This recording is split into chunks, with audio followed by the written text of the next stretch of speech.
Welcome to Chamber Chat. I'm your host, Denise Landman, and joining me now are John and Shari Veach from Veach's Toy Station. Hi, John. Hi, Shari. Hi, Hello. Denise. How are you guys today? Doing Very great. good. Thank you. You guys have kind of been on TV quite a bit over the last several months, and that's what we're here to talk a little bit about. And there are some things that you wanted to share in particular that I'm real excited to be the person to help highlight that information. And so you guys start out with telling us why you've been on TV and then what we're going to talk about today.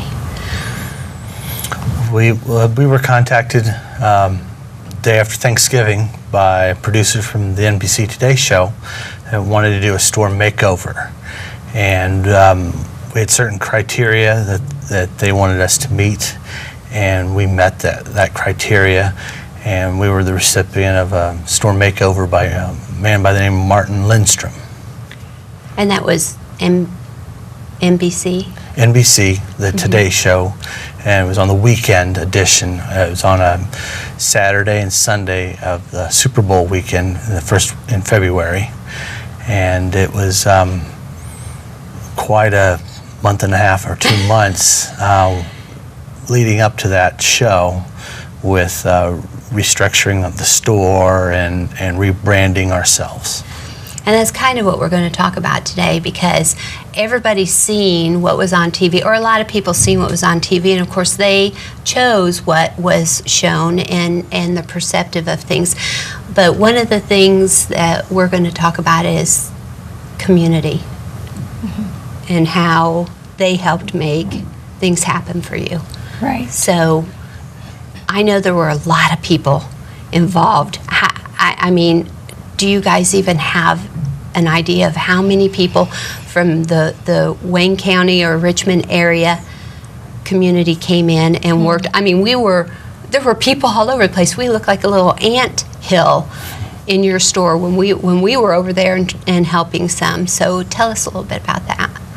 I think that's the biggest story, really. At least that's the biggest part for me, is how the community reacted and really came out to show their love to the store.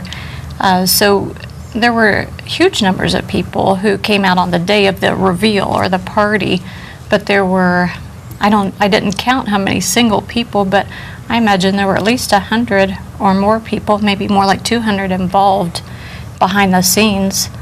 We had run a full-page ad of thanks. I know it was a long list. It was a long list. That was the big part of the story for me. And how much notice did you give those people that came in to help you? Hours or days, very few days. So a small some amount cases. of time, and all of those people showed up. I know there were people bringing in food. There were people taking things apart. So, I mean, there was a variety. At the fire, there were firemen there, Right. still in some of their clothes, Right. that were there. They kind of helped dismantle part of the store so that Martin Lindstrom and his team could do the redesign, re-merchandising. So there was a tremendous amount of work, physical work that happened. Right, we only had 24 hours. They came in and shut us down on a Thursday afternoon, 2 weeks before Christmas, which Oh, is no. not the best timing in the world. And a little over 24 hours later, Friday afternoon, we reopened, and we would not have been able to pull this off without the effort of the community, from whitewater construction to firemen to ladies sewing, curtains, and it was just quite an effort by the entire community, and everyone got behind us, and it was a tremendous success from that standpoint. And like I said, we could not have done it without them. Well, that sure says a lot about you and the store and the people in the community, because with that short of notice, everybody knows how busy everybody's calendars are, and 2 weeks before Christmas, nobody has any spare time. But people freed it up, showed up, made it happen, and it turned off without almost a hitch. Well, nobody else knows if there was a hitch, so we won't tell if there was any. But that just emphasizes the good So that's really cool. Now you guys have followed through with a lot of things. So what kind of changes have you made in your marketing and the displays and stuff at the store? Well, physically, the day after Christmas, we started redoing the store, redoing shelves, how we line things up, how we had a marketing team that came in and helped us redo the shelves, how to remarket the shelves and set them up so that it was easier to see. And I think what Martin wanted us to do is he wanted us to tell a story in our store. You know, not one big story, but lots of little stories with all of our products. And that's something we're learning to do right now. By physically changing the store and by grouping things differently than we did before and telling stories, we're now in the storytelling business also. So that's kind of unique. It's a unique way to shop. Yeah, and when you say it, it makes sense. But I wouldn't have really thought about it.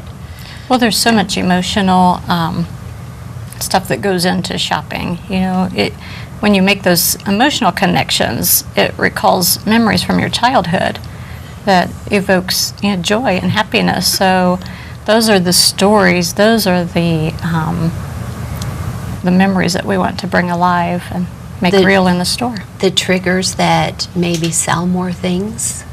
Because like this, I had one of these. They're great.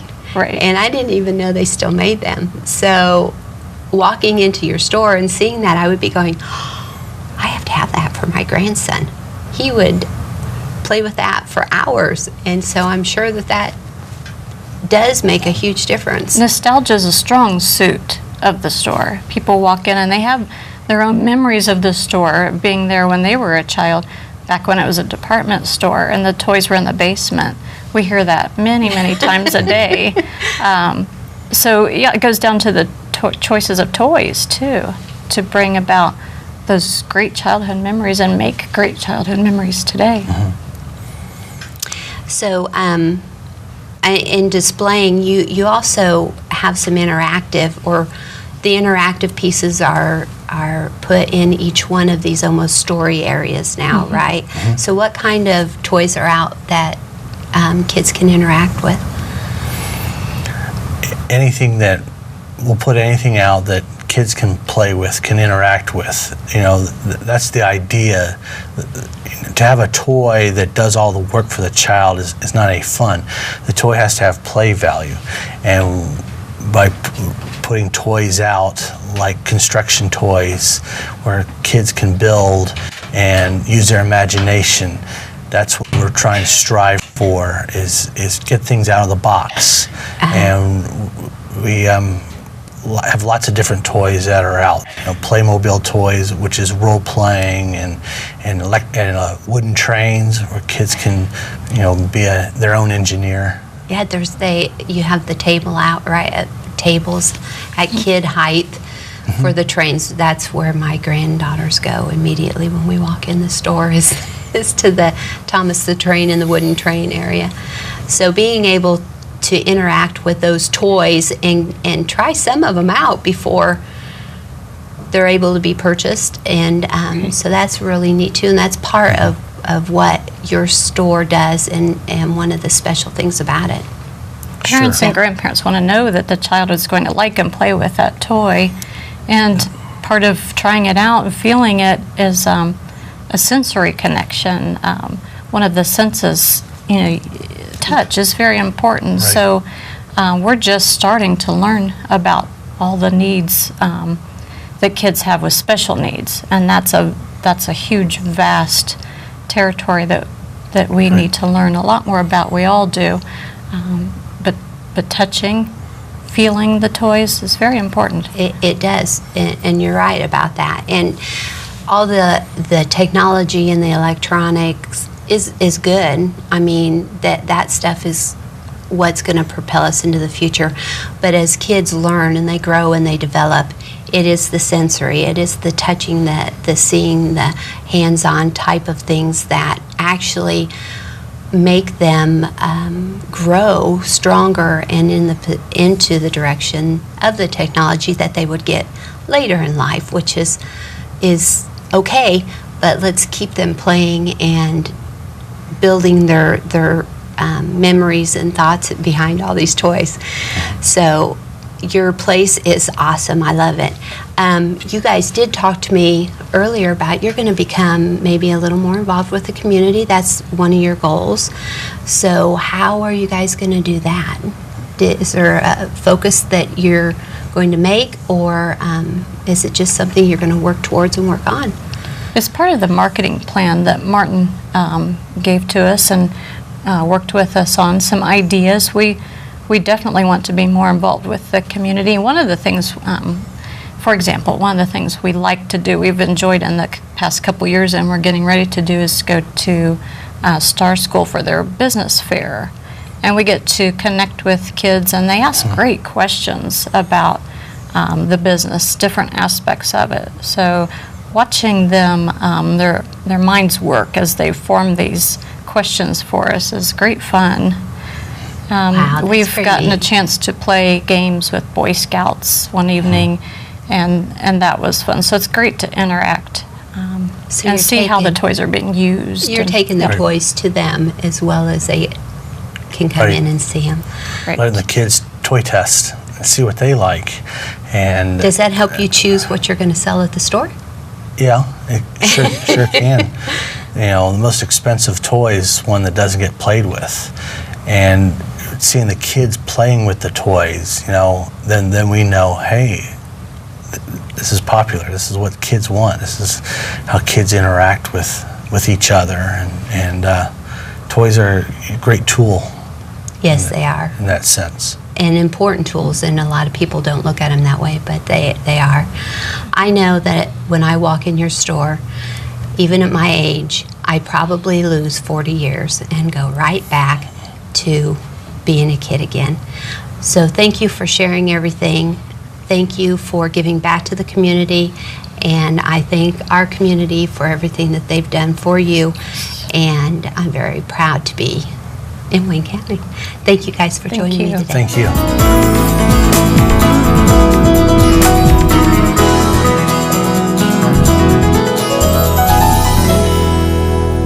Welcome back. Joining me now is Norene Groth from Wayne Bank and Trust. Hi, Norene. Hi, Denise. How are you today? I'm great. Good to see you. So nice to have you here today. Well, we With- appreciate the opportunity to come and talk about this. Well, and you're not here to talk about Wayne Bank and Trust today. Not today. Nope, you are going to talk to everybody and give us information on the Athena Leadership Award and what's happening in Wayne County and what that entails. So start off with telling us what it is. Well, the Athena Leadership Award is something that was founded about 40 years ago by Athena International. It's a leadership award given to women. And when Mark Sokup, our president at Wayne Bank, came here, he had been involved with Athena Leadership Program in Jasper. So he realized that this was the perfect fit for this community with all the great women leaders that we have here. So shortly after he became president, we talked to IU East. We had already developed a partnership with them in their Center for Leadership Development. So we discussed being a partner in the Athena Leadership Award, and they were excited to do it. We were excited to do it. So we are just gearing up for a great event and can't wait to see who's going to be nominated and who eventually wins the Leadership Award.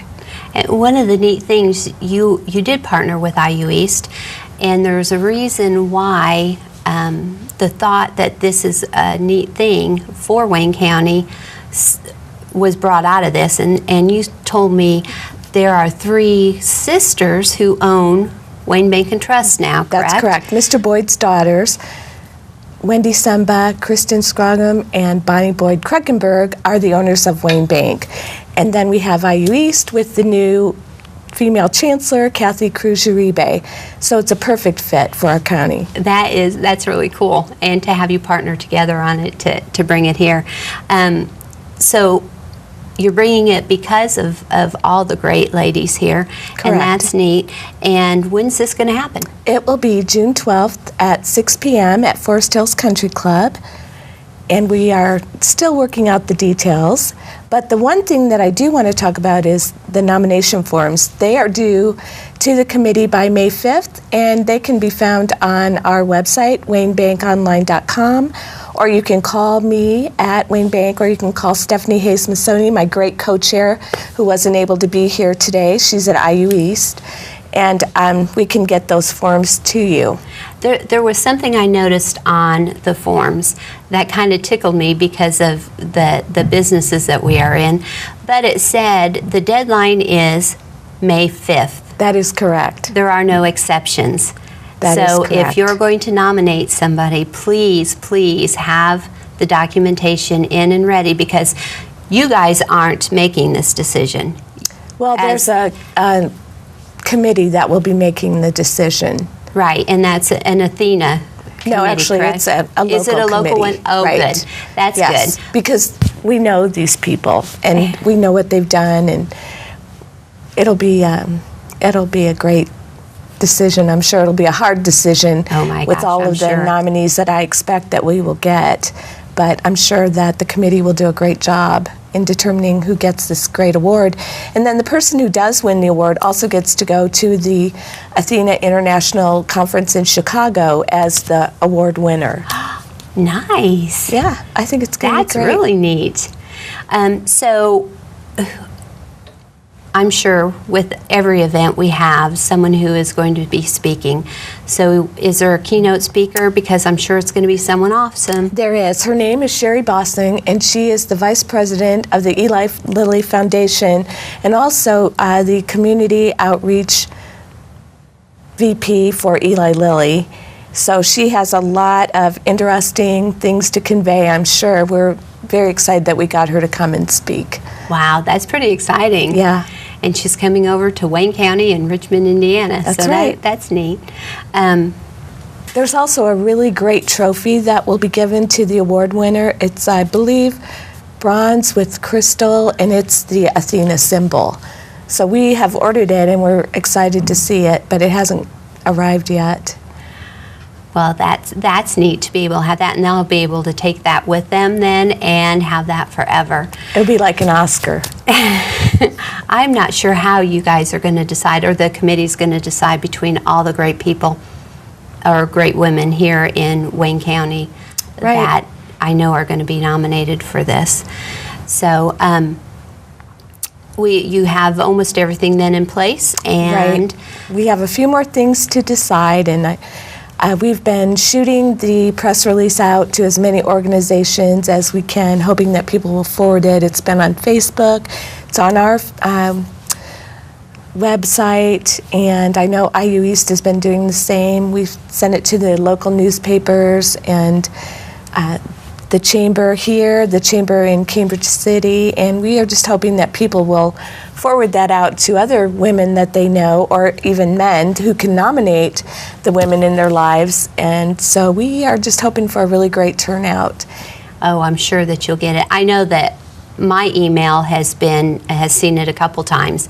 People good. saying, "Come on, we've got all these ladies. Let's put some stuff together and make it known that Wayne County has a lot of women leaders." So I was excited each time I seen it, and it is getting out there and becoming known that this will be the first time. Right, but first it's going to be inaugural. for a lot of years to come. Oh yes, and I'm sure that we will have no shortage of nominees for several years because there are so many great people here, great women here. And a special thanks to Rachel Hughes at the foundation, because I saw that she immediately forwarded that out. So that was really great. Thank you, Rachel. Yes, it is. And I've seen it on Facebook. I've seen it tweeted. Oh, so good. it's out there, and people are going to start sending them in. And what was the deadline on The deadline for the nomination forms is May 5th.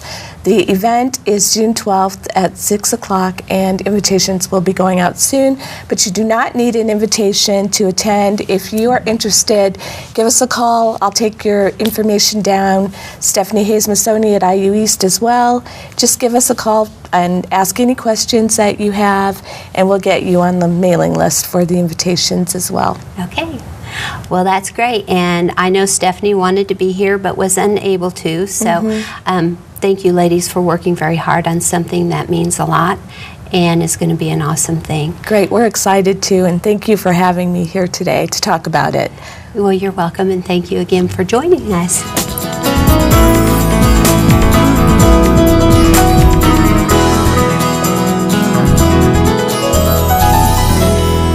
Welcome back. Joining me now is Trevor Oakerson. Gives me great pleasure to introduce to you our new Membership and Marketing Director, Trevor Oakerson. Hi, Trevor. Hello, Denise. I'm very excited to be here. This time last year, when I was talking with my advisor, I was describing what would be my perfect job right out the bat, and it is exactly this position. So I'm very, very excited. So you're really excited then, huh? Yeah. For to be able to get a job that is what you have in mind first off is a really neat thing. So give us a little background. Tell us a little bit about yourself. So I graduated in 2013 with my bachelor's in public relations from the Department of Journalism over at Ball State University. It was a wonderful experience over there for me. I had 3 internships, one at Marion Business Development in Dublin, Ireland. Wow. One at the International Center, which is a nonprofit in Indianapolis, and one at the Mayor's Office of Indianapolis in the Department of International and Cultural Affairs. I also, while at Ball State, was on the board of directors for the school newspaper, the Daily News, and I was a social media editor for that board. Well, that sounds like a lot of interesting experiences. I'll bet you learned a lot through the variety that you had with your internships too. So what did you do in Ireland? That's what I want to know. In Ireland, I was the public relations and digital marketing intern for a small public relations firm. So what I did was I coordinated things like social media updates and press release distribution at the firm for several clients. I had 3 clients. One was a nonprofit organization, one was an educational institution, and one was an agricultural business. Oh, that's really interesting. So that was diverse too. So you got to work with a variety of businesses or types of businesses and be exposed to that. In Ireland, they probably have a strong agricultural market or base, don't they? Well, interestingly enough, they have a kind of moderate agricultural base. A lot of their business is actually technology related. They're kind of the Cupertino of Europe. So a lot of companies like Google, their Europe headquarters is in Ireland. Oh, okay. So but then you had to come back. So you're going to come to the chamber and you're going to write all the things that I need written, and you're going to make me look really good, and you're going to tell us a little bit about what you want to do for the chamber. Well, my number one goal is to really enhance what membership means. The chamber has so many stories and so many successful stories that we really need to look at how we can communicate those to the members. And I know that you do great work. I know that everybody in the office does great work. So getting that message out and demonstrating that is my second priority.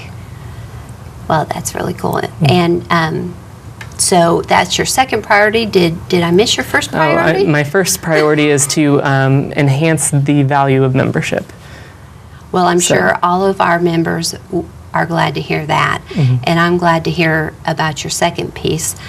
And the work you're going to do with that. It is, people, even our members, don't realize how much we do behind the scenes to bring them to the forefront, and how important it is to be a member of the chamber and have that representation behind the doors and out in the focus, so that is something that is exciting, and I'm glad that you're going to be working on that. So welcome aboard. Thank you. And they will be seeing a lot more of you, hopefully each month, here with me at the very end, and we'll talk about some of the things that you've done and what you're doing, and it'll be a great experience on this side of the camera for them out there.